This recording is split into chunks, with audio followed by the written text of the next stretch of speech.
Halo semuanya, masih bersama saya Ulfa dalam rangkaian video mengenai isu-isu dalam decision tree learning. Kali ini kita akan mempelajari bagaimana jika atribut yang akan dibentuk pohon keputusannya memiliki biaya atau cost yang berbeda-beda. Dari isu-isu dalam decision tree learning yang sudah kita pelajari sebelumnya, isu berikut ini adalah isu terakhir yang akan kita bahas, yaitu bagaimana jika atribut-atribut yang akan kita pelajari atau yang akan membentuk pohon keputusan memiliki cost atau biaya yang berbeda-beda. Sedangkan tujuan kita adalah untuk membentuk pohon keputusan dengan biaya seminimal mungkin.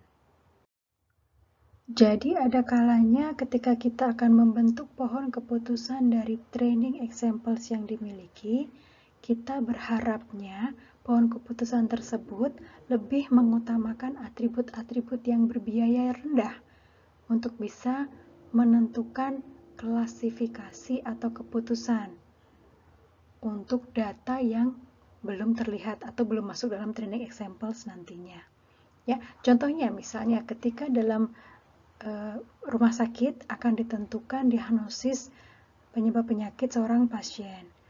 Dari training examples yang ada, atributnya itu ada temperatur, ada hasil biopsi, ada denyut nadi, juga ada hasil tes darah. Nah, inginnya di sini cost yang diperlukan dalam penentuan diagnosisnya nanti itu serendah mungkin. Jadi kalau misalnya saya bisa menentukan diagnosis dari seorang pasien cukup dari temperatur, denyut nadi, dan hasil tes darah, maka itu akan lebih baik. Karena apa? Kalau saya perlu biopsi, itu memerlukan biaya yang lebih besar.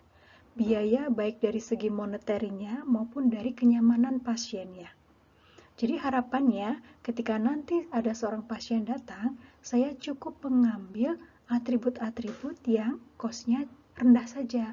Untuk yang berbiaya mahal, itu diperlukan hanya ketika atribut-atribut dengan biaya rendah tadi sudah diperoleh, namun hasilnya kurang meyakinkan, sedangkan kita memerlukan hasil yang lebih reliable, baru kemudian dilakukanlah perolehan atribut dengan biaya yang lebih mahal.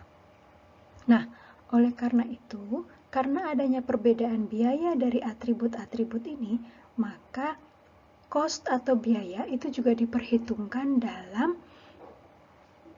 kalkulasi gain untuk setiap atribut. Karena dari sebelum-sebelumnya, kita tidak memperhitungkan cost. Asumsinya, setiap atribut memiliki cost yang sama. Sehingga ketika kita menghitung gain-nya pun, kita tidak mempertimbangkan cost ini. Terdapat beberapa penelitian yang sudah mengkaji bagaimana melibatkan cost untuk menentukan atribut terbaik yang akan masuk dalam pohon keputusan. Nah, yang pertama ini ada Tan dan Schlimmer tahun 90 dan tahun 93 dengan formulanya dia untuk memperbaiki formula gain sebelumnya yang diusulkan dalam algoritma ID3. Perbaikannya adalah gain kuadrat dibagi dengan cost dari atribut tersebut. Sehingga ketika semakin besar cost-nya, maka kemungkinan dia akan terpilih bisa semakin kecil. Nah, penelitian lain dari Nunes tahun 1988 dengan formula 2 pangkat gain dikurangi 1 dibagi dengan cost dari atribut tersebut tambah 1 lalu dipangkatkan dengan W, di mana W adalah suatu konstanta antara 0 sampai 1 yang menunjukkan kepentingan relatif dari cost dibandingkan dengan information gain-nya. Nah, jadi dua formula ini bisa dipilih salah satu ketika atributnya memiliki cost yang berbeda-beda dan kita mengetahui cost dari setiap atribut untuk kemudian dilibatkan dalam proses penghitungan gain yang nantinya akan tetap kita pilih gain terbaik untuk diletakkan pada pohon.